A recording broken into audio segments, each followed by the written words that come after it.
la oportunidad que nos das, Señor, como tu pueblo, a acercarnos a ti, a escuchar tu consejo, a alabarte y adorarte como solo tú lo mereces. Padre, gracias por cada persona aquí, Señor, que ha venido hoy a este lugar esperando escuchar algo de ti. Padre, te pido en el nombre de Jesús que no sea la palabra de un hombre la que encuentren hoy, Señor, sus corazones y sus espíritus, sino la palabra eterna de Dios que tiene poder para cambiar vidas, Señor, para transformar corazones, Señor, y para incentivar nuestro intelecto, Señor, a otro nivel. Padre, yo los bendigo a cada uno en el nombre de Jesús y te pido que sea tu Santo Espíritu hablando a su corazón con respecto a su necesidad. Te pido que esta prédica no sea una ocasión para alimentar su deseo de conocer, sino sencillamente su necesidad espiritual de alimentarse de tu palabra, Señor, y que lo puedan recibir en fe y con gozo por ser tu sabio consejo. Te lo pedimos en el nombre poderoso de Cristo. Amén. Ya, chicos, vayan conmigo al libro de Nehemías, capítulo 5. Es nuestra sexta enseñanza acerca del libro de Nehemías en la serie Encuentra tu lugar en el muro. Y vamos a hablar sobre un tema muy importante. La predicación de hoy no es tan exhaustiva y exegética como han sido las otras, pero vamos a intentar extraer el ADN de la información que nos está dando Nehemías capítulo 5 y aplicarlo a una realidad que creo que usted ya la está percibiendo. Entonces vamos a leer Nehemías capítulo 5, verso 1, dice: entonces hubo gran clamor del pueblo y de sus mujeres contra sus hermanos judíos. Había quien decía: nosotros, nuestros hijos y nuestras hijas, somos muchos, por tanto hemos pedido prestado grano para comer y vivir. Y había quienes decían: hemos empeñado nuestras tierras, nuestras viñas y nuestras casas para comprar grano a causa del hambre. Y había quienes decían: hemos tomado prestado dinero para el tributo del rey sobre nuestras tierras y viñas. Ahora bien, nuestra carne es como la carne de nuestros hermanos, nuestros hijos como sus hijos. Y aquí que nosotros dimos nuestros hijos y nuestras hijas a servidumbre, y algunas de nuestras hijas lo están ya, y no tenemos posibilidad de rescatarlas, porque nuestras tierras y nuestras viñas son de otros. Y me enojé en gran manera cuando oí su clamor y estas palabras. Entonces lo medité y reprendí a los nobles y a los oficiales y les dije: exigís interés de cada uno de vuestros hermanos. Y convoqué contra ellos una gran asamblea. Y les dije: nosotros, según nuestras posibilidades, rescatamos a nuestros hermanos judíos que habían sido vendidos a las naciones. Y vosotros vendéis aún a vuestros hermanos y serán vendidos a nosotros. Y callaron, pues no tuvieron que responder. Y dije: no es bueno lo que hacéis. No andaréis en el temor de nuestro Dios para no ser oprobio de las naciones enemigas nuestras. También yo y mis hermanos y mis criados les hemos prestado dinero y grano. Quitémosles ahora este gravamen. Os ruego que les devolváis hoy sus tierras, sus viñas, sus olivares y sus casas, y la 100ª parte del dinero, del grano y del vino y del aceite que demandáis de ellos como interés. Y dijeron: lo devolveremos y nada les demandaremos. Haremos así como tú dices. Entonces convoqué a los sacerdotes y les hice jurar que harían conforme a esto. Además sacudí mi vestido y dije: así sacuda Dios de su casa y de su trabajo a todo hombre que no cumpliere esto, y así sea sacudido y vacío. Y respondió toda la congregación: amén. Y alabaron a Jehová. Y el pueblo hizo conforme a esto. También desde el día en que me mandó el rey que fuese gobernador de ellos en la tierra de Judá, desde el año 20 del rey Artajerjes hasta el año 32, 12 años, ni yo ni mis hermanos comimos el pan del gobernador. Pero los primeros gobernadores que fueron antes de mí abrumaron al pueblo y tomaron de ellos por el pan y por el vino más de 40 ciclos de plata. Y aún sus criados se enseñoreaban del pueblo, pero yo no hice así a causa del temor de Dios. También en la obra de este muro restauré mi parte y no compramos heredad, y todos mis criados juntos allí en la obra. Además 150 judíos y oficiales y los que venían de las naciones que habían alrededor de nosotros estaban en mi mesa. Y lo que se preparaba para cada día era un buey y 6 ovejas escogidas. También eran preparadas para mí aves y cada 10 días vino en toda abundancia. Y con todo esto nunca requerí el pan del gobernador, porque la servidumbre de este pueblo era grave. Acuérdate de mí para mi bien, Dios mío, de todo lo que hice por este pueblo. Ok, Hay muchísima información que nos está dando el capítulo 5 de Nehemías, pero la principal es que existen realidades socioeconómicas muy diversas en nuestra sociedad que también son reflejadas en la palabra de Dios. Y creo importante hacer una reseña explicativa de lo que está sucediendo en este texto, porque no vamos a ahondar tanto en el texto como en la información que el texto nos está dando para aplicar. Entonces, básicamente lo que está sucediendo aquí es que la realidad en la Jerusalén, en tiempos de la reestructuración de la nación de Israel y en tiempos de la reedificación del muro, es que había personas muy adineradas y otras que no lo eran en lo absoluto. Había gente muy rica y gente muy pobre. Y los pobres no tenían ya ni siquiera para comer, por una causa impositiva. Lo que sucede contextualmente aquí, cronológicamente, está ubicado al tiempo en el que Israel está reconstruyendo los muros. Lo que está sucediendo aquí es que hay un grupo de personas que ha tenido que empeñar sus propiedades, ha tenido que empeñar sus plantíos, ha tenido que empeñar sus casas, sus hijos y sus hijas para tener grano y poder comer y alimentarse. Pero con el grano y con el alimento y el dinero que les han dado en préstamo, los nobles y los ricos de esta sociedad han demandado algo que se llama usura.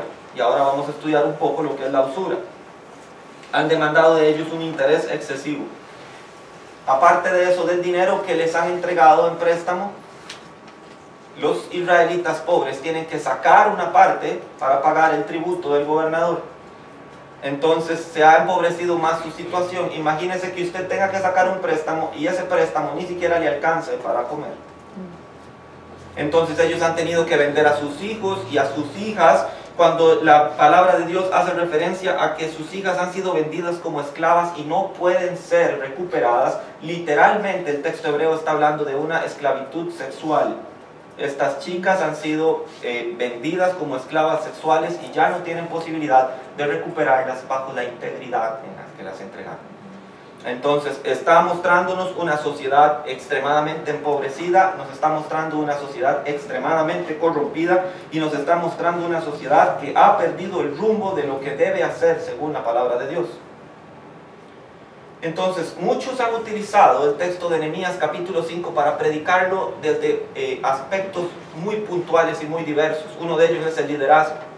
Entonces, el liderazgo que Nehemías tuvo respecto a esta situación. Otros lo enfocan de la misericordia que sintieron los ricos, que finalmente entregaron y devolvieron incluso los intereses que habían devengado. Otra es la actitud de clamor y la necesidad que había en el pueblo. Otras personas encuentran incluso una interpretación simbólica a los elementos que se están presentando acá, como el vino, como las aves, como muchísimas de las cosas de las cuales se servía Nehemías. Pero la realidad con todo esto, y yo no tengo problema con ese tipo de interpretación, es que quisiéramos enfocarlo desde una perspectiva distinta. Pues muchas veces es fácil ver lo obvio en las escrituras, pero también tenemos que ver que en algunas ocasiones la escritura nos quiere hablar sobre un contexto distinto, no un contexto individual, sino tal vez un contexto social. Y esto no quiere decir que Nehemías 5 no tenga una capacidad de aplicarse individualmente, porque la tiene, pero principalmente nos está hablando de la situación de la nación de Israel en una época cronológica establecida. Entonces, la correcta aplicación sería comparar la situación de la nación de Israel en un momento dado versus la situación de una sociedad en un momento dado. En este caso, nuestros tiempos actuales, contemporáneos. ¿Cómo podríamos analizar lo que está sucediendo en Israel versus lo que está sucediendo acá? Y entre estas dos cosas, eso se llama en teología interpretación. ¿Cómo puedo interpretar el mensaje o el criterio que tiene Dios respecto a esta situación? Entonces, es una situación social lo que está atendiendo el capítulo 5 de Nehemías. A la vez que hay una situación de revelación de Dios para ser aplicada para nosotros en estos tiempos. Y quiero ser muy enfático, hoy vamos a hablar de muchos conceptos económicos propios de nuestra sociedad, pero no estoy interesado en hablar de economía. No estoy interesado en hablar de política o de gobiernos socialistas, porque la política, si usted me va a disculpar, a mí me importa muy poco. Y no pienso hablar tampoco de capitalismo o de algún tipo de modelo económico, porque en realidad no compete esto. Lo que queremos es analizar lo que la Biblia nos está diciendo a la luz de nuestros tiempos y entender hacia dónde se dirige la sociedad. con modelos adoptados desde una perspectiva mundana. Entonces, el primer punto que quiero analizar son las brechas sociales y la realidad socioeconómica del contexto que nos está hablando Nehemías 5. Vea, no hay que a veces obviar lo obvio. Cuando usted lee el capítulo 5 de Nehemías, a simple vista, lo primero que usted puede ver como un observador preliminar del texto es que hay una situación que necesita ser abolida. Hay una situación que está mal y necesita ser extirpada. ¿Cuál es? El mismo título del texto se lo dice, abolición de la usura. Entonces usted se da cuenta de esa situación, que en esta sociedad hay algo que no está bien y que necesita ser quitada. Ahora bien, lo que les decía anteriormente, la usura representa el cobro de un interés excesivo por un préstamo. Entonces lo que está sucediendo aquí es que no se está siquiera cobrando un interés razonable, se está cobrando un interés excesivo. Y aparte de eso, las clases ricas y nobles han capturado los bienes de las personas a las que les han pedido el préstamo como garantía. Entonces, te voy a prestar esta cantidad de dinero para que puedas comer, pero me vas a dar tu casa. Te voy a prestar esta cantidad de dinero para que puedas comer y pagar el tributo, pero me vas a dar todo el grano y que genere el plantío. Te voy a dar tanto dinero, pero me tienes que dar esto o lo otro. Entonces se está dando una situación en donde el pueblo de Dios tiene que entregar algo para poder subsistir.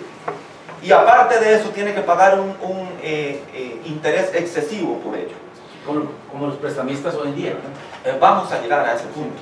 Pero algo aquí muy importante también es que observamos otra situación de esta sociedad, y es una sociedad desigual.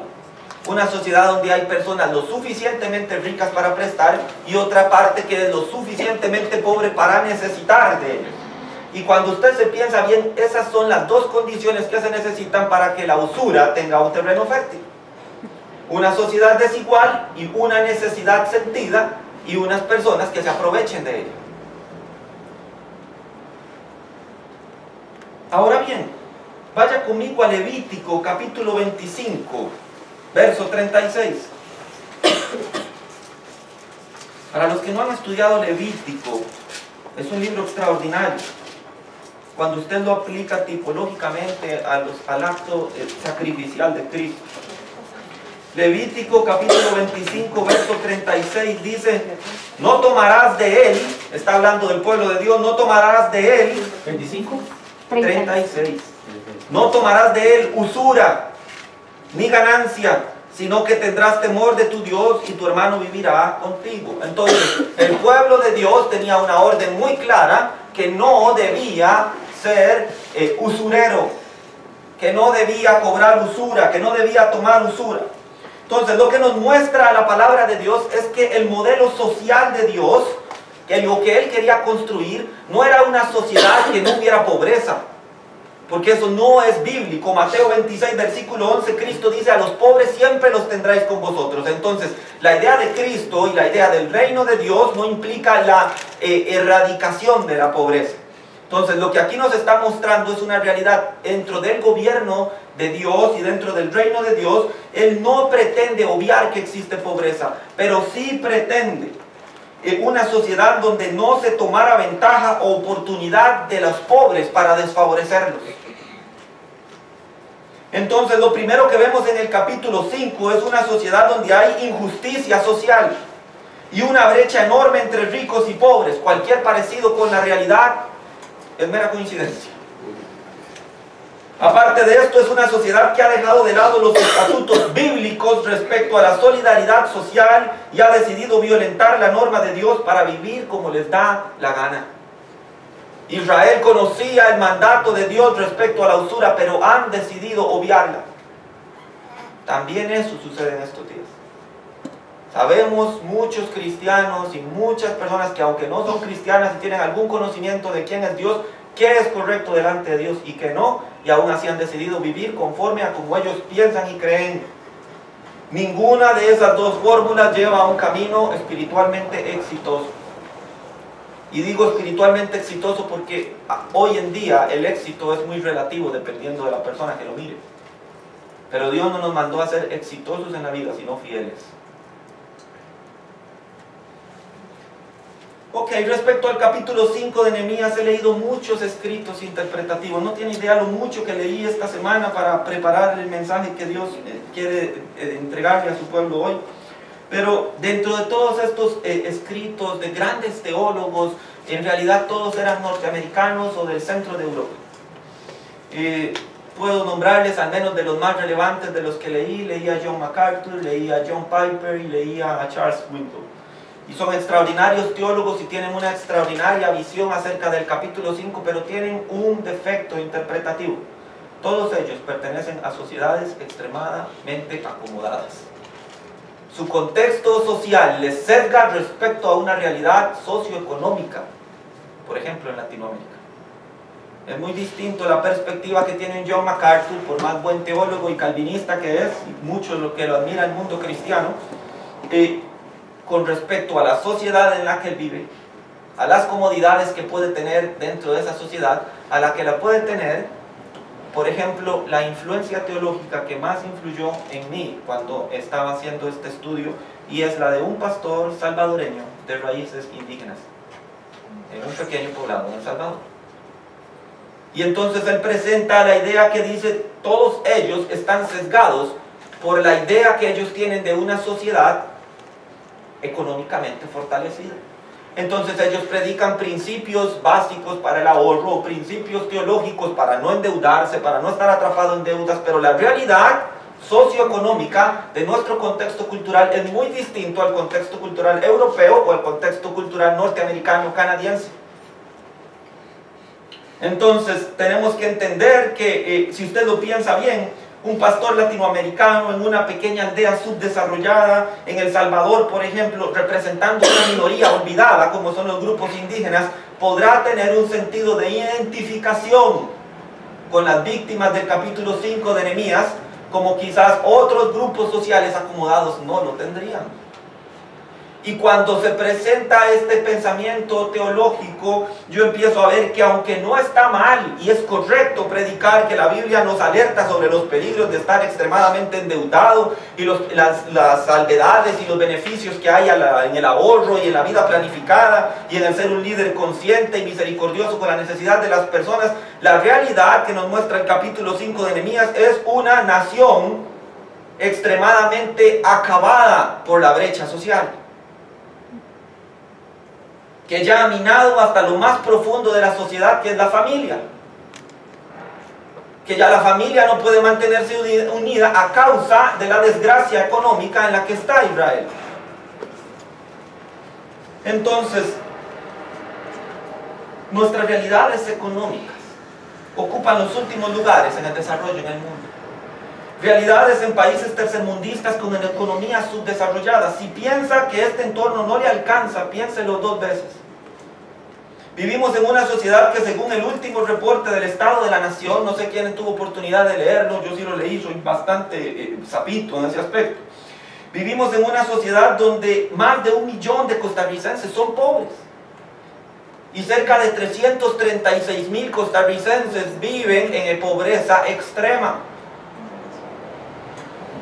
Ahora, si esto suena más al texto de Nehemías 5, ¿no le parece?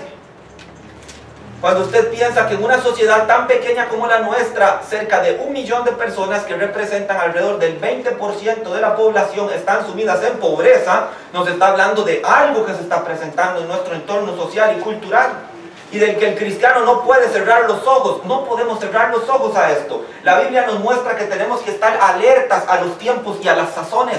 ¿Qué está pasando en el mundo? Tenemos que empezar a leer el periódico, tenemos que empezar a ver las noticias, tenemos que empezar a estudiar, a profundizar en temas económicos, porque la Biblia, y vamos a entrar más adelante, nos muestra que el mundo se dirige a una economía de maldad. Y que ese es el terreno fértil para la presencia del anticristo y los últimos tiempos. Pero cuando usted lo estudia solo de una manera, dice, solo está arrojando datos estadísticos. No se trata de eso, se trata de cómo la Biblia nos empieza a mostrar realidades sociales que se empiezan a hacer palpables al cristianismo contemporáneo de hoy en día. Entonces no podemos cerrar los ojos a nuestra realidad. Escuche este dato. Dice, el mismo informe nos dice que el ingreso per cápita del sector pobre, esto es lo que percibe cada persona adinerada o remunerada en una sociedad como Costa Rica, el ingreso de estas personas desmejoró en un 7.2% con respecto a la inflación. Mientras que los sectores adinerados mejoró su ingreso 23 veces más que el ingreso de los sectores más pobres. Se abrió más la brecha entre ricos y pobres.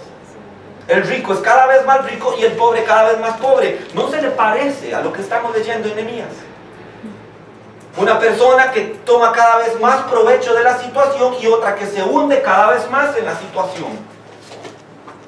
Este tipo de interpretación no la tienen los teólogos de países que integran el G8. El G8 son las 8 naciones económicamente más poderosas en el planeta. O alguien que, por ejemplo, viva en Suiza, donde no hay pobreza. Lo que yo puedo ver es que a veces no vemos que la Biblia casi que nos está gritando las realidades en las que vivimos. Y aún así no somos capaces de escucharlo y entenderlo. Quizás nos ha faltado analizar mejor los tiempos en los que vivimos. Y entender que la Biblia tiene una respuesta a todo si somos guiados por el Espíritu de Dios. Una persona hace varios meses, un día que les hablé sobre las diferencias básicas y teológicas que contradicen la evolución. Hay muchos cristianos que creen en la evolución. ¿Cómo es eso posible? Cuando la Biblia nos habla de un modelo creacional inteligente, y cuando debatía con estas cosas, un grupo de personas me preguntaba, ¿y usted cómo sabe eso? Yo pues leyendo, muchacho. Busque internet, considere su intelecto, busque razones obvias y lógicas de la fe que profesa.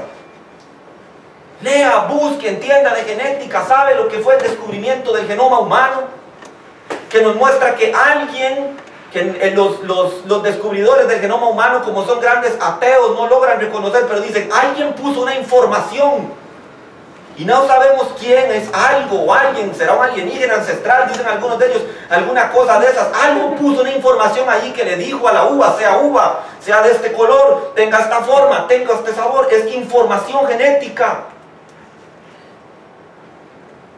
Leía a Charles Spurgeon, el poderoso príncipe de los predicadores, y él decía, y se burlaba de la teoría del origen de las especies, y decía, toda mi vida he ido al zoológico de Londres a ver a los monos y no he visto a ninguno que se empiece a parecer a mí. La doctrina de la enseñanza, perdón, de la evolución es un fraude intelectual. Pero el cristiano no lee, no se empapa, no sabe acerca de las circunstancias del mundo que lo rodea, de las influencias filosóficas, doctrinales, y entonces está siendo acribillado por ideas. Pero cuando buscamos en la palabra y vemos que en la palabra hay respuestas, nos muestran realidades y las aplicamos a nuestras realidades económicas, culturales, sociales, nos damos cuenta que la Biblia es palabra viva. Economía y comercio de maldad. Vea, continuamos con nuestro análisis del texto de Nehemías 5. Podemos ver cómo dentro del mismo Israel se tomaban las tierras, las propiedades y sus cultivos como garantía de pago, despojando a los pobres de su único medio de sustento. Los pobres estaban en la disyuntiva de comer o pagar el tributo. Vea, yo trabajo en impuestos, imagínense en la realidad que yo tenga que decir, o pago mis impuestos o como, ¿qué hago? Esa es la realidad en la que vive Israel. No sé si usted se ha puesto a pensarlo, pero es tan grave como, ya les decía en un principio, sacar un préstamo y que el préstamo no le alcance para vivir. Entonces, usted sacó esperando que ese préstamo le diera para comer por lo menos un mes, pero ya se le está acabando el dinero, no logró comer y aparte de eso está endeudado. Esa es la realidad que tiene Israel. Lo habían dado todo y aún así no alcanzaba. Este tipo de acciones tiene un nombre: maldad. Porque hay alguien que se está aprovechando de esta necesidad. Eso es maldad. Una vez una persona con algún pensamiento muy psicológico intentó probarme. Y bueno, yo le doy gracias al Señor que, como dice la palabra, no se preocupen por lo que hayan de decir en ese momento, porque en ese momento el Espíritu Santo les dará la respuesta. Y esa persona, me acuerdo, en una ocasión mi esposa estaba ahí y dice, bueno, pero es que habría que definir qué es maldad, porque de nuevo, el mundo hoy en día tiene un concepto relativo de lo que son las cosas. Hay que definir qué es maldad, y yo le dije, según la palabra de Dios, maldad es todo lo que desagrade a un Dios santo. Punto. Entonces no le sirvió su psicología, no le sirvió su razonamiento humano, humanista. El sistema económico de Israel promovía la maldad, en el cual no importaba cómo vivía y cuál era la condición del otro, sino que lo único importante era el dinero y el bienestar personal. ¿Les suena esa frase? Negocios son negocios. Le paso por encima, no me importa. Edifico un camino a la cima sobre los cadáveres de las personas que tenga que hacerlo. La realidad de Nehemías 5 no escapa a la realidad económica mundial, donde cada vez más nos estamos dirigiendo a un modelo económico y de comercio donde impera la maldad. No intento dar un sermón socialista porque la verdad, ya se los dije anteriormente, la política no me interesa. Ni intento ir en contra del capitalismo porque tampoco soy economista. Pero sí creo que la Biblia nos muestra que los sistemas económicos mundiales se tornan cada vez más malvados, donde el pobre vale cada vez menos y el rico hará como se le antoja. Vaya conmigo al libro de Apocalipsis, capítulo 18. Vamos a entrar en un tema escatológico hermoso. Y espero que el Señor les traiga revelación con respecto a esto. Apocalipsis, capítulo 18, versos del 11 al 13. Vea, el título de Apocalipsis 18 es la caída de Babilonia. Y ya vamos a hablar sobre esto porque algunos teólogos ortodoxos dicen que Babilonia, representado por el capítulo 17 como la gran ramera, se refiere al catolicismo ortodoxo. Pero desde mi humilde opinión creo que es una interpretación errónea y ya lo vamos a ver por qué. Apocalipsis capítulo 18 versículos del 11 al 13 dice: y los mercaderes de la tierra lloran y hacen lamentación sobre ella, porque ninguno compra más sus mercancías. Aquí nos presenta Babilonia como algo donde se puede comerciar. Dice: mercadería de oro, de plata, de piedras preciosas, de perlas, de lino fino, de púrpura, de seda, de escarlata, de toda madera olorosa, de todo objeto de marfil, de todo objeto de madera preciosa, de cobre, de hierro y de mármol. Hasta aquí solo artículos de lujo.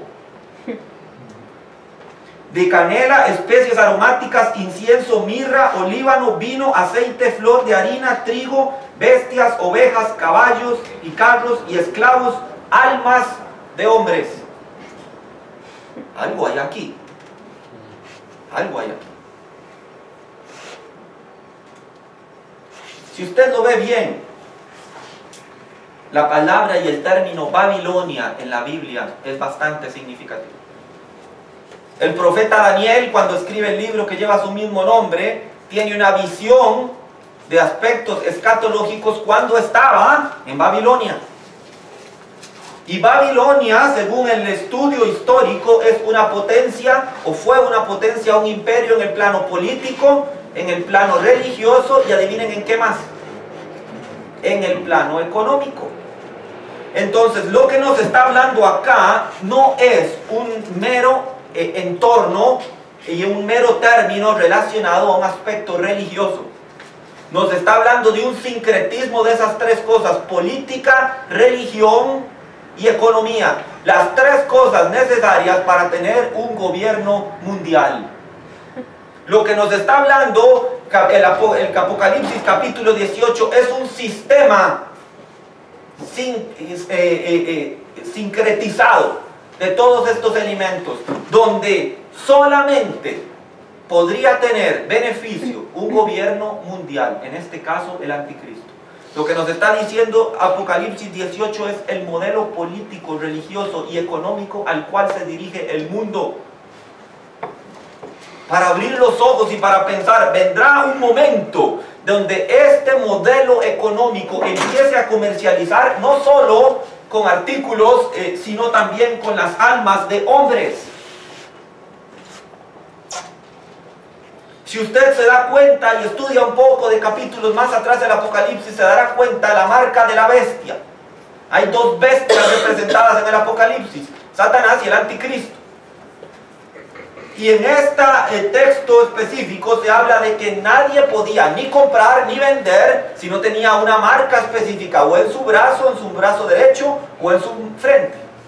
que es lo que se conoce como la marca de la bestia, el 666. Y no vamos a entrar en la interpretación teológica de lo que es esto, pero se nos está diciendo que se ha condicionado el comercio mundial a un aspecto religioso. Y dice que todos los que adoraban y se arrodillaban ante la imagen de la bestia eran los que podían comercializar porque tenían la marca. Entonces vea el sincretismo, religión o sistema religioso con sistema político y a la vez sistema económico. Entonces Apocalipsis 18 no me está hablando de un grupo religioso. No voy a tratar de tapar los horrores que maneja el catolicismo, pero tengo que hacer la salvedad que cuando decimos que el Apocalipsis 17 y Apocalipsis 18 se refiere a una entidad religiosa, digo, está limitando la interpretación de la Biblia. Entonces vea lo que nos está hablando acá. Nos está hablando precisamente de un sistema de gobierno absoluto mundial. Y vea que no me equivoco cuando uno dice Apocalipsis versículo 18 y vea lo que sigue en el 19 versículo 11, es el regreso de Cristo. Entonces, un sistema, porque el 18 es la caída de ese sistema político, religioso y económico. Y en el capítulo 19, ese sistema político, religioso y económico mundial ha sido reemplazado por el regreso de Cristo y su reino de justicia, establecido en la Biblia como el reino milenial. Vea que la Biblia no se equivoca en el orden de las cosas en que se van poniendo. Aquí no está quitando una religión, está quitando un sistema. Y ese sistema es reemplazado por un sistema, el único sistema de justicia, equidad y un reino perfecto que habrá en la tierra y que no lo define Apocalipsis en el versículo 10, en el capítulo 19 y el capítulo 20, los 1000 años. Tiene sentido cuando lo vemos en el orden cronológico de los eventos. Algo tiene que caer para que otra cosa se te levante. Entonces, ¿qué nos está mostrando esto? Que el mismo principio que vimos en Nehemías 5, lo que nos dice es que el mundo y Satanás están influenciando en este tipo de modelos comerciales que podemos vislumbrar, al punto en donde la economía hoy en día va dirigido a lo que usted leyó en Apocalipsis 18. Así. Asombroso es esto. Y uno dice, economía, voy a brincar en la nación y me voy a ir a los deportes. Usted tiene que estar enterado de lo que está sucediendo a nivel económico, porque esto es una doctrina ya aceptada por muchos teólogos a nivel del mundo. El anticristo tiene que ser un genio en las finanzas. El mundo, la crisis que va a afrontar el mundo va a ser financiera. Nada le interesa más al mundo que no es el dinero. Entonces, salud, el anticristo tiene que tener la capacidad de rescatar al mundo de una debacle financiera, para que le digan, he aquí la única persona que nos puede gobernar. No, amén, no. He aquí la persona con todas las capacidades. Cuando usted lee el libro de Daniel, chicos, cuando usted lee el libro de Daniel, se va a dar cuenta que en Daniel se nos habla que va a ser un varón entendido en toda ciencia. Esto es en sabiduría. Va a ser extremadamente sabio, solo después de Cristo, el más sabio. También nos dice que es judío, porque dice, dejará la religión de sus padres para irse por el camino de impiedad. Es una persona que va a ser de la cepa judía. Solo así el pueblo judío podría ser engañado respecto a lo que representa hijo de David, descendencia de David, el que es, según el pacto davídico, llamado a ejercer el reino. ¿Y los musulmanes no lo van a aceptar? Todo el mundo será engañado, porque llegará con señales y prodigios, y a todos engañará, dice la Escritura, Mateo capítulo 24, señales antes del fin. Y harán cosas mayores que Jesús. Un espíritu de engaño. Vaya conmigo, vamos a hablar un poquito sobre eso. Pues del punto que el anticristo puede llegar a engañar. Apocalipsis capítulo, ya les digo, capítulo 6, si no me equivoco. Estoy predicando con revelación porque no manejo la cita. Permítanme.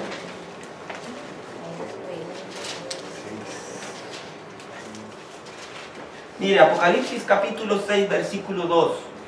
Dice, y miré, y aquí un caballo blanco, y el que lo montaba tenía un arco, y le fue dada una corona, y salió venciendo y para vencer. ¿Quién es este que es caballo blanco? No sé yo. No puede ser Cristo. Se parece, pero no es. Ahora vaya a Apocalipsis 19 y vea la descripción del verdadero. 19:11, entonces vi el cielo abierto y aquí un caballo blanco.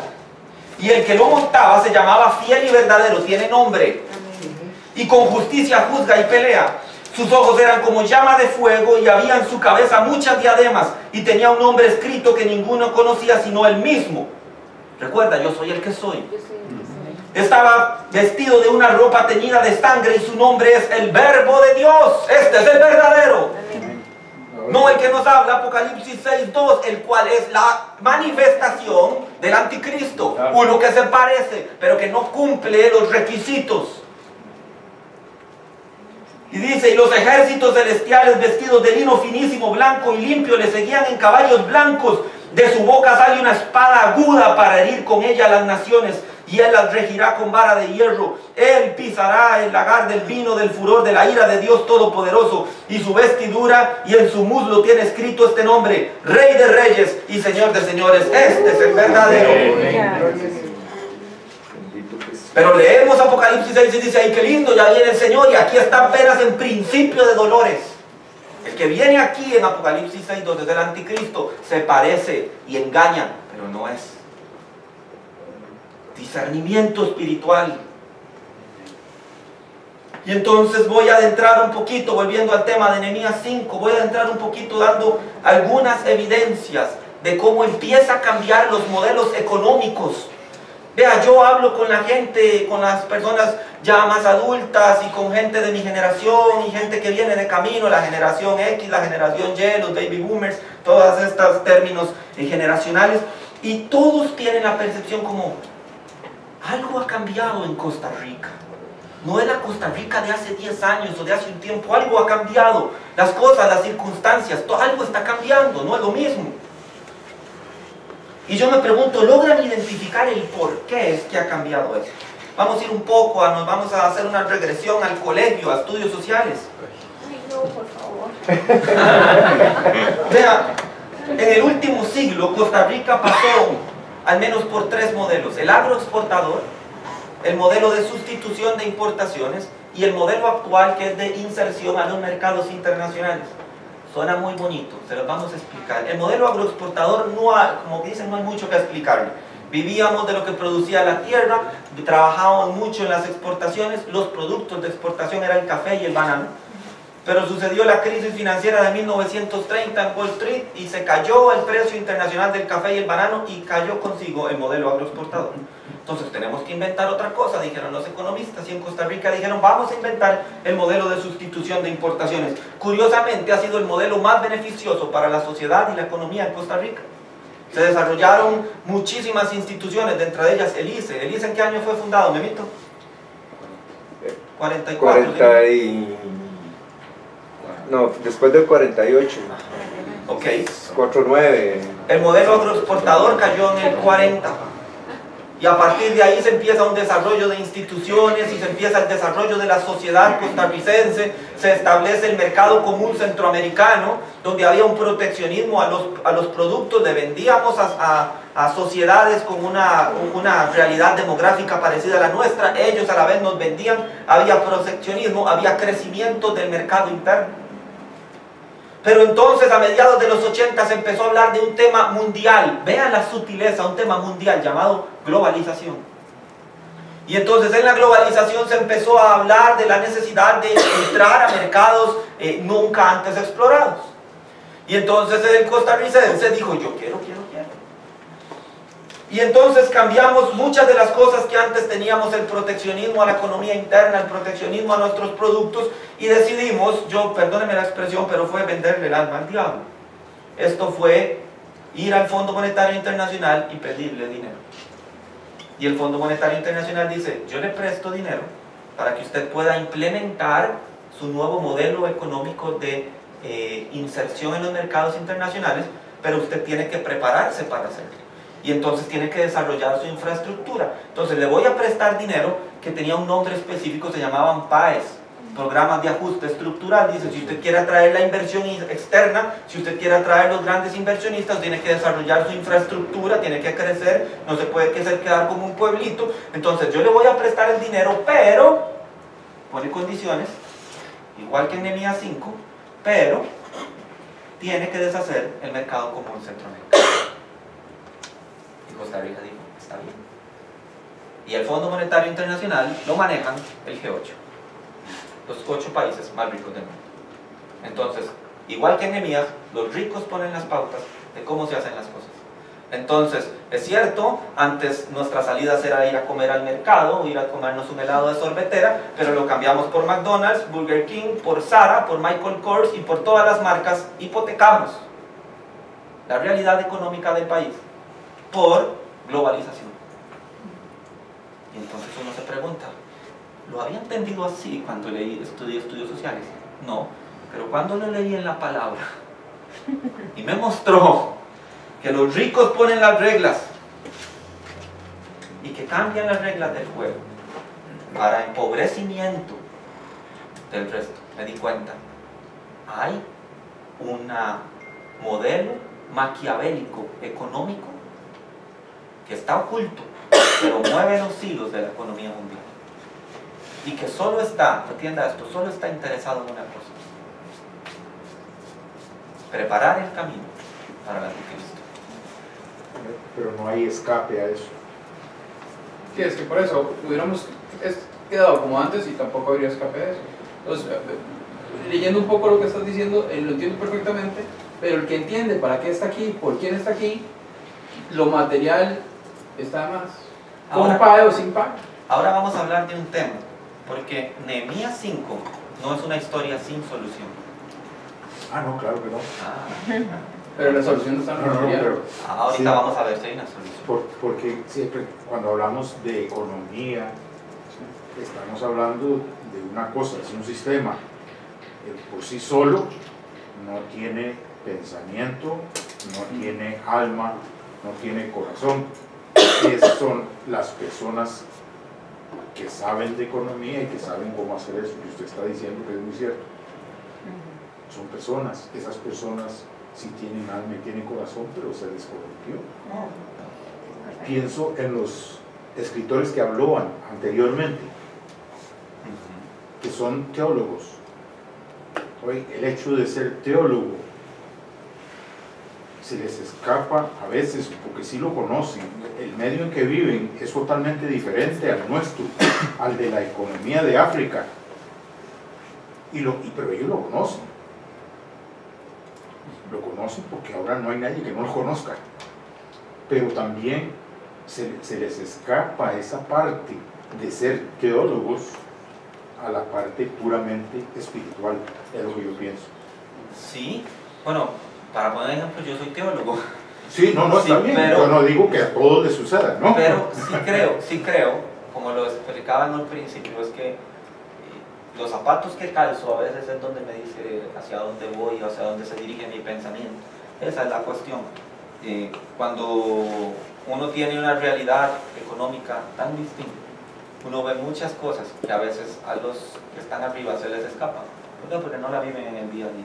Le voy a dar otro dato. La realidad socioeconómica que nos rodea. En tiempos pasados crecíamos en Producto Interno Bruto. Crecíamos a un 10% anual en Producto Interno Bruto. Hoy en día tenemos comprometido en deuda externa 46.4% del Producto Interno Bruto. Esto es, estamos endeudados casi a la mitad de lo que producimos. En deuda externa. ¿Endeudados con quién? Con el Banco Mundial y el Fondo Monetario Internacional. Quienes nos dijeron, estas son las condiciones para trabajar.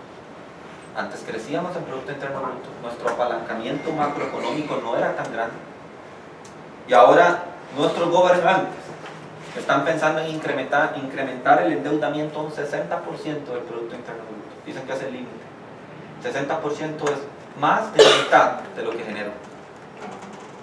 Aplíquelo a su vida. Usted podría vivir con solo el 40% de lo que genera.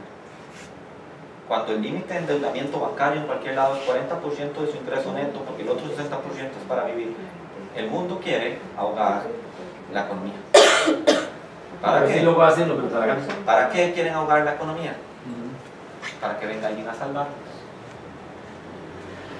Todo el camino se ha ido preparando. Sí, porque no tiene ninguna lógica. Una filosofía que está entrando en el pueblo de Dios. Algo que me preocupó acerca de la lectura de Nehemías 5 es la percepción de que esto estaba pasando no en medio de egipcios, asirios, o en Amón, o en Gaza, Filistea, sino que estaba pasando dentro del pueblo de Dios. Aquellos que conocían la ley y a quienes Dios les había permitido volver del cautiverio y vivir en Jerusalén. Entonces me pregunto, ¿cómo pudo suceder esto en esta sociedad? Que ya no les importaba en lo absoluto Dios o el prójimo, que eran los dos mandamientos más importantes. Amarás al Señor tu Dios con todo tu corazón y a tu prójimo como a ti mismo. ¿Qué pasó en esta sociedad? Que los valores se voltearon. Donde lo más importante era hacer dinero, pero obviar todo el amor y la misericordia que había en la ley de Dios. Y entonces uno a veces dice, ¡qué bárbaro Israel! Pero, vea, últimamente he estado muy preocupado por algún asunto dentro del entorno de la iglesia en general. Y es como filosofías están entrando en el pensamiento de cristianos y están influenciando su actuar. Cosas del mundo entrando, a la iglesia y al pensamiento cristiano y están tergiversando la enseñanza bíblica. Vea, hay muchos ejemplos de esto, pero más puntualmente y respecto al tema de hoy quisiera hablar sobre un tema que me preocupa enormemente. Y es que hoy en día resulta que algunas iglesias han constituido su nombre como una marca registrada. Así como lo oye. La iglesia de tal es una marca registrada. Entonces, la alabanza, la adoración, las predicaciones, todo está en CDs, en DVDs, en iTunes, para que las personas los compren y representa una marca ya. Este CD es derecho reservado de la marca tal. Entonces, a veces a mí la gente dice, pero bueno, no está tan mal. Es más peligroso todavía porque es la sutileza. Hay personas que llegan y se sientan perfectamente y dicen, hey, la alabanza estuvo muy bonita, muy bien. Y la prédica estuvo muy bien. ¿Te gustó? Te la vendo. Ahí está, puedes ir a comprarla. ¿Te gustó? Entra un ingreso neto a la iglesia. Ya no son diezmos y ofrendas, es un ingreso neto. La iglesia está produciendo. Vean, tradicionalmente hemos escuchado que pseudoapóstoles que venden un aceitito ungido, que un trapito ahí para que se le quiten los dolores de cabeza, que algún elemento sustitutivo de fe. Un elemento sustitutivo de fe es que la fe es intangible. La fe dice es la convicción de lo que no se ve, la certeza de lo que se espera, según definición de Hebreos capítulo 11. Entonces nos dice, si cuando nosotros decimos esa fe es intangible, pero es real. Cuando alguien me dice, yo ungí esta silla con el aceite de la unción, entonces yo estoy cambiando la fe intangible por algo en lo que yo pueda depositar mi fe. Esta silla está ungida, si me siento ahí todos los días voy a hacer el ungido de la silla. Y ese tipo de tonterías ya existía o ya existe en la iglesia, pseudoapóstoles que venden esas tonterías. Esos son, pero vea, novatos de herejía comparado a esto de las marcas registradas. Son novatos, porque ellos andan vendiendo chucherías, es como el polaco o el que vende en San José cochinaditas ahí para que la gente le compre. Estos se han metido a las grandes ligas, son tiburones, están comercializando la fe. Entonces la gente ya no va a una iglesia, va a una marca registrada. El capitalismo entró a la iglesia, una filosofía se les metió en la mente. Marketing, todo ese montón de tonterías. Esto es preocupante, mis hermanos. Es extremadamente preocupante. Porque no es que estamos diciendo, como dicen, capitalismo es malo. No se trata del capitalismo. El capitalismo es una estructura económica que fue creada para operar en el mundo bajo un sistema de lucro. El capitalismo se creó para estar afuera, no para estar dentro de la iglesia. Entonces cuando vos comercializas algo dentro de la iglesia, entonces estás diciendo, usted aquí puede venir a comprar las mismas chucherías que Jesucristo tuvo que patear de las mesas del templo. Y entonces volvimos y fuimos tan retrógrados de volver al estado original que provocó la ira del Señor Jesucristo. Ven el peligro de las filosofías. Otra carambada que yo he visto últimamente es que la gente empieza a juzgar cada palabra, analizar las palabras. Eso es filosofía. Yo recuerdo a mi profesor de filosofía en humanidades, tuve que llevar un seminario de humanidades en la universidad, y entonces él era un filósofo y yo no podía ni exponer porque decía, la puerta vieja. ¿Pero qué tan vieja? Porque vieja, según el relativismo, y empezaba con un montón, empiezan a estudiar las palabras. Entonces resulta que el predicador tiene que cuidarse de cada cosa que dice para que los que están enfrente no tengan que analizar qué es lo que está diciendo. La Biblia nunca nos mandó a analizar las palabras, nos dijo a juzgar los espíritus, esto es las intenciones, analizar y juzgar los espíritus a ver si son de Dios. Pero ahora hay un montón de pseudofilósofos cristianos que están analizando si el pastor o el líder o cualquier persona que se pase a predicar dijo alguna palabra que no le sonó. Es que no me sonó. Vean lo peligroso y lo sutil del mundo entrando al pensamiento cristiano. Cuando el pensamiento cristiano, Pablo nos lo describe claramente. Vaya a Filipenses capítulo 4. Cómo hay que volver a las bases cristianas que hicieron a la iglesia un ente poderoso. Filipenses capítulo 4, versículo 8, de mis favoritos. Por lo demás, hermanos, todo lo que es verdadero, todo lo honesto, todo lo justo, todo lo puro, todo lo amable, todo lo que es de buen nombre, si hay virtud alguna, si algo digno de alabanza, en esto pensad. Aleluya. Pero la iglesia se ha desviado a analizar palabritas, a tonterías que no tienen nada que ver con el pensamiento cristiano correcto. Estos son los peligros, los desafíos y los retos que afronta la iglesia de Jesucristo en estos días. Ya no estamos agarrados como Pablo con los gnósticos o los nicolaitas. Estamos agarrados con los procesos esquematizados de pensamientos que se revolucionaron a partir de 1900 a la fecha, porque no son ni siquiera tan viejos, y están confundiendo la mente del cristianismo. ¿Y en dónde se ha ido permeando? En las universidades. Vean, usted sabía que, ¿cuál fue la primera universidad cristiana fundada en Estados Unidos? ¿Sabe cuál es su nombre? Harvard. La tomaron los neortodoxos y despedazaron la doctrina. Entonces los misioneros fundadores, peregrinos, decían, bueno, ya echaron a perder Harvard, vamos a crear otra universidad cristiana. ¿Sabe cuál fue su nombre? Yale. La volvieron a tomar los neortodoxos y la volvieron a desbaratar, porque permitieron que este tipo de tonterías entraran y acabaran con la idea. Entonces uno se pone a ver, yo ya sobre el final de mi carrera que venía estudiando teología, yo me ponía a ver y yo decía, este tipo es un ateo. La forma en que se expresa, las ideas que trata de comprar y de vender, perdón, a la audiencia, dice, está tratando de socavar mi pensamiento. Y esto es algo espiritual. Cuando estás bien espiritualmente con Dios y estás fortalecido, alguien te dice algo y dices, esto no está bien. No sé qué es, quizás no lo logre digerir, pero me molesta algo de cómo se está expresando. Y ahí empiezas a identificar y en oración Dios te muestra y las empiezas a reprender y se alejan. Porque Pablo dice, porque las armas de nuestra milicia no son carnales, sino poderosas en Dios para la destrucción de fortalezas. Voy terminando. El papel de la iglesia ante estas situaciones. Aquí entra esto que veníamos hablando. Y es que algo que me gusta de Nehemías 5 es que no queda como un asunto sin solución. Se vio el problema, se exhortó a los culpables, hubo arrepentimiento, la situación cambió, hubo una solución al problema. Entonces no debemos sentarnos a lamentarnos de nuestra condición y ahí meternos de brazos cruzados y decir, bueno, no hay salida a la situación nacional o la de la iglesia.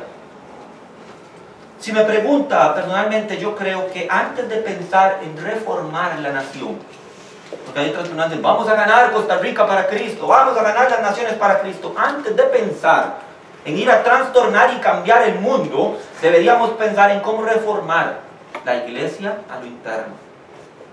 Hay mucho que hacer dentro de la iglesia. No digo que exclusivamente tenemos que dedicarnos a eso, porque entonces si todos nos dedicamos a lo mismo, se descuidan a los perdidos y a las personas de afuera. No digo eso, pero la iglesia tiene que tomar serios pasos y decisiones para reformar su modelo de pensamiento, porque el enemigo, perdónenme la expresión, le está apedreando el rancho a más de una congregación de fe. Entonces debemos sentarnos, planificar, buscar, y dice, bueno, vamos a buscar en el consejo de Dios cómo arreglar y reformar la iglesia. Que como me dijo un pastor, con manchas y arrugas, mas sigue siendo la iglesia del Señor. Pero cuando la iglesia, en lugar de ser un faro para el mundo, se comporta como el mundo se comporta, entonces pierde toda autoridad moral para clamar por una reforma. Si entonces andan diciendo es que hay corrupción, es que hay brechas sociales, que los ricos son cada vez más ricos y los pobres cada vez más pobres, entonces lo primero que habría que decirle a un pastor eso es, usted ha comercializado la marca de su iglesia. Bueno, pero es que no se trata, entonces usted no tiene autoridad moral para decirle al mundo lo que está haciendo mal. Pero Dios llamó a su iglesia a ser santa, pura, sin mancha, intachable. Y entonces la gente me dice, esto, es que eso es utópico, eso no es posible. Quiero darle un ejemplo. 1940, Corea del Sur ocupaba el penúltimo lugar en economía. La peor economía, solo superada por Somalia. Y entonces entró el cristianismo a Corea del Sur. Y empezó a reproducirse, a multiplicarse como, si usted me pregunta, es lo normal del cristianismo. El cristianismo estancado que nosotros vivimos en este lado del hemisferio es algo peligroso, es algo que está mal. No hay nuevos creyentes, son personas que se intercambian de iglesia en iglesia, o voy a esta iglesia y después voy a esta otra, o voy a esta otra, o voy a las dos. Eso no es cristianismo real. No es que esté condenando, diga, si usted está haciendo eso es que está mal. No trato de decir eso, es que el modelo de crecimiento de la iglesia no debe ser, tengamos templos más grandes y más bonitos y más lujosos. Tenemos que decir, vamos a ganar a los que están afuera para Cristo. Hagamos de la iglesia un lugar de refugio para las almas que están necesitadas. Hagámosla, no un hotel de santos, un hospital de enfermos espirituales. Y entonces este fenómeno se empieza a dar en Corea del Sur. Y entonces usted puede leer al Dr. David Shaw, tener una iglesia de 10 pisos de altura, donde en cada piso se lleva a cabo un culto. Hay cultos de oración que empiezan a las 3 de la mañana, donde se reúnen 10.000 personas a interceder por Corea del Sur. Grupos multitudinarios de 15.000 jóvenes se reúnen en las montañas de Corea para orar por Corea. Y el resultado es que de 1940 al año 2000, Corea había llegado a ser la 9ª economía emergente del mundo. Entonces, cuando la iglesia cumple su papel de testimonio y su ministerio, sí es posible un cambio nacional, un cambio social. Sí es posible, hay ejemplos de ello. Si no, lo que leímos de Pato no habría sido posible. Eso es un cambio de pensamiento nacional y social. Pero si ocupa, mis hermanos, cristianismo verdadero, no nominal. No es si yo soy cristiano, pero solo de viernes a domingo. Y el lunes al otro hasta jueves, el cristianismo está de vacaciones. Soldados de Cristo, lo analizamos la semana pasada, la guerra espiritual. Soy soldado de Cristo, decían himnos antiguos. Yo peleo la batalla, como decía el apóstol Pablo. He peleado la buena batalla, he acabado la carrera, he guardado la fe. Son personas que entienden mi posición en el reino de Dios, no es el de dar un comandante ahí, si usted acomódeme la silla, si usted vaya al frente de batalla, es de guerreros. No hay posiciones estratégicas en el reino, hay personas que se empoderan de su responsabilidad como cristianos y otros que no. Nehemías era un miembro de los grupos elitistas, no crean que Nehemías era un pobrete, pero no se comportaba como ellos. Igual en el versículo 10, Nehemías versículo 10 que dice, también yo y mis hermanos y mis criados les hemos prestado dinero y grano y quitémosle ahora este gravamen. Nehemías colaboraba, les daba dinero. Sin embargo, Nehemías llegó a darse cuenta que esto no daba una solución, sino que alimentaba un problema de fondo. Nehemías no practicaba la usura, él solo quería dar cuenta que la ayuda solo puede venir como una reforma profunda y fundamental de la forma en que se están haciendo las cosas. El pueblo debía de cambiar y él debía promover la reforma como gobernador de Israel. Nehemías era gobernador de Israel. Nehemías no comía del pan del gobernador, que era el tributo que debían pagar los israelitas a sus gobernantes. Lo dice la escritura, lo leímos en Nehemías 6, dice: yo me rehusé de comer del pan del gobernador. ¿Por qué? Porque habían gobernantes anterior a él, versículo 12, pero los primeros gobernadores que fueron antes de mí abrumaron al pueblo y tomaron de ellos por el pan y por el vino más de 40 ciclos de plata. Esto es un dineral, era una millonada, y aún sus criados se enseñoreaban del pueblo, pero yo no hice así. ¿A causa de qué? Del temor de Dios. Nehemías era un gobernante que temía a Dios. Esto lo libraba de caer en la usura y en los pecados de índole económico. Temor de Dios. Lo único que Nehemías tomaba para sí era lo que se necesitaba para comer él y los que estaban con él, que el rey Artajerjes había enviado. Y nos lo dice: 150 hombres había enviado a Artajerjes conmigo.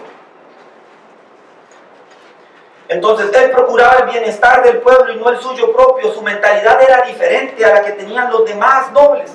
Este tipo de gobernantes, quizás nosotros no tengamos la suerte de tener en estos tiempos. No sé si sería muy utópico pensar que podríamos tener gobernantes con una correcta visión de moralidad basada en la Biblia, pero sí le voy a decir algo que la Biblia nos dice debemos hacer, y es orar por ellos.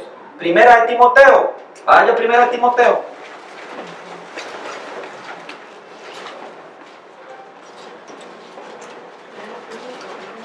Primera de Timoteo, capítulo 2, versículos 1 y 2, dice: exhorto ante todo a que se hagan rogativas, oraciones, peticiones y acciones de gracias por todos los hombres, por los reyes y por todos los que están en eminencia, para que vivamos quieta y reposadamente en toda piedad y honestidad.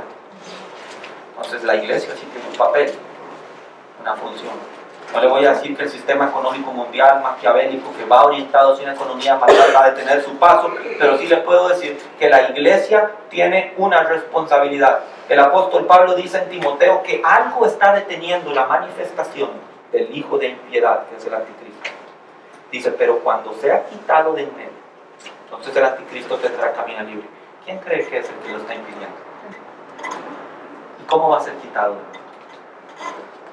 En la iglesia de Jesucristo, que está haciendo su trabajo, como nos dice 1 Timoteo, orando y haciendo rogativas y pidiendo, y está deteniendo el avance de esta obra. Pero cuando venga el rapto y la iglesia sea quitada de en medio, no va a haber en el mundo una fuerza de santa y de bondad, que es el Espíritu Santo, que impida que el anticristo haga el loco que dice la Biblia que va a hacer. Sí, porque ese es el remanente que se va a llevar. Correcto. Entonces la iglesia hoy en día está fortalecida, está orando, bueno, alguna parte esperaría yo, orando y clamando y diciendo: yo no sé y no me interesa al fin y al cabo, porque eso es política, quien quede como gobernante, más irresponsabilidad es orar, para que Dios de alguna forma les dé sabiduría, para que nosotros, dice Timoteo, podamos estar quieta y reposadamente. Esto nos lleva a pensar en la posición que tiene el cristianismo ante la situación de pobreza. ¿Por qué hay quienes tienen tanto versus otros que tienen tan poco? Considere un cristiano en África meridional, por aquello es la zona más pobre del mundo. Estas personas nunca saldrán de su pobreza, pero son cristianos, ¿no? Eso quiere decir que están haciendo algo mal en su cristianismo. Que si hicieran algo mejor, o que si tuvieran más fe, vivirían más en prosperados, bendecidos y en victoria. O seguirán siendo pobres, mas con una fe salvadora. Entonces, Dios lo ha permitido y así lo ha querido. que unos tengan mucho y otros tengan muy poco. ¿Cuál debería ser nuestra posición respecto a ello como iglesia y como cristianos? ¿Cómo cree usted que debería afrontar la iglesia esta situación?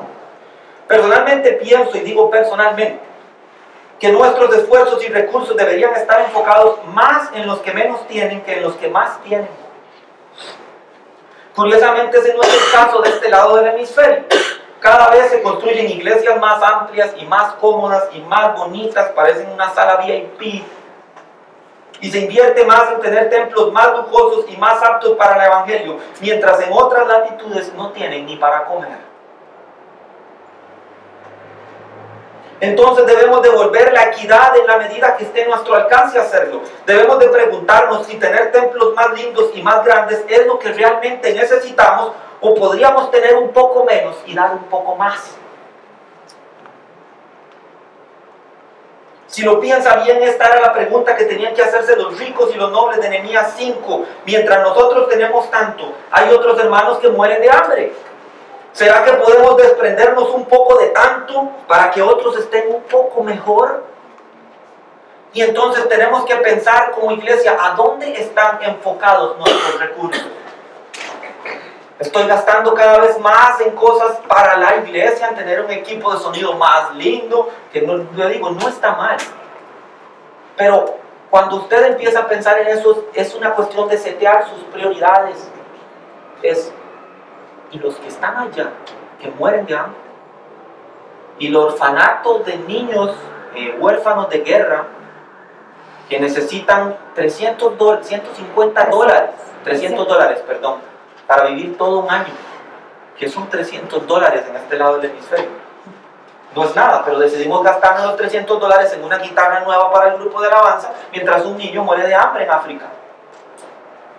Y esto no se trata de darlo todo y no quedarme sin nada y que después el pobre sea yo.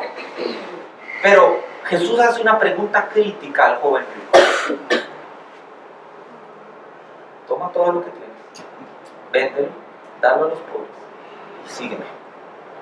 Y esto lo dice el escritor David Platt, dice, la realidad de este texto bíblico es que puede que Dios no le pida que haga eso, pero también puede que Dios se lo pida. Usted tiene que estar preparado. Puede que Dios no le esté diciendo, véndalo todo, délo a los pobres y sígame, pero si lo hace, si Jesús se lo pide, ¿usted lo haría? Es la pregunta que queda en el aire. Concluyo con un pensamiento. Aunque el mundo se dirija hacia una economía de maldad, eso no quiere decir que esta influencia deba infiltrarse en el pensamiento cristiano. Podemos ser diferentes, mantener lo que es santo y justo, inmaculado delante de Dios. Dejemos la iglesia que sea un gobierno de Dios, no un gobierno de hombres ambiciosos y codiciosos. Podemos bendecir a otros, buscar soluciones, ser cristianismo de impacto social. No es un evangelio socialista, sino un evangelio social. Interesados en ayudar en la solución de problemas. Desde mi perspectiva muy humilde, ese es el ADN de Nehemías 5. Qué tan misericordiosos somos ante la necesidad de afuera. Mucha tela que cortar ahí entre todo lo que les he hablado escatológicamente sobre modelos económicos y todo lo que usted quiera. Pero al fin y al cabo, ¿de qué se trata el cristianismo? Lucas capítulo 10, el buen samaritano. Dice, vio la necesidad, y utiliza una palabra griega, es la genisomai, fue movido a misericordia. Si nosotros vemos la necesidad y no sentimos que algo nos carcome por dentro, algo se ha perdido en el Evangelio. No en el Evangelio de Cristo, en el Evangelio que se hace vivo en usted. La palabra misericordia en el latín, se las he dicho varias veces, es miserere, tiene dos raíces, miserere y corde. Miserere, misericordia, corde significa corazón. Misericordia significa ver la necesidad de mi prójimo y sentir su miseria en mi corazón. Y eso me mueve a misericordia. Lucas capítulo 10, 11 a 20.